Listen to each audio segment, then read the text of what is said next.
غرض ہر ایک نے پیغمبروں کو جھٹلایا تو ہماری دھمکی بھی پوری ہو کر رہی۔ تو کیا ہم پہلی بار پیدا کر کے تھک گئے؟ نہیں، بلکہ یہ اثر نو پیدا کرنے کے بارے میں شک میں پڑے ہوئے ہیں۔ اور ہم ہی نے انسان کو پیدا کیا ہے، اور جو خیالات اس کے دل میں گزرتے ہیں ہم ان کو جانتے ہیں، اور ہم تو رگ جان سے بھی زیادہ اس کے قریب ہیں۔ جب وہ کوئی کام کرتا ہے تو دو لکھنے والے جو دائیں بائیں بیٹھے ہیں لکھ لیتے ہیں۔ کوئی بات اس کی زبان پر نہیں آتی مگر ایک نگہبان اس کے پاس لکھ لینے کو تیار رہتا ہے۔ اور موت کی بے ہوشی حقیقت کھولنے کو طاری ہو گئی۔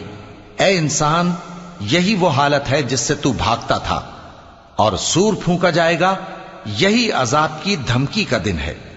اور ہر شخص ہمارے سامنے اس حال میں آئے گا کہ ایک فرشتہ اس کے ساتھ ہانکنے والا ہوگا اور ایک اس کے اعمال کی گواہی دینے والا۔ یہ وہ دن ہے کہ اس سے تو غافل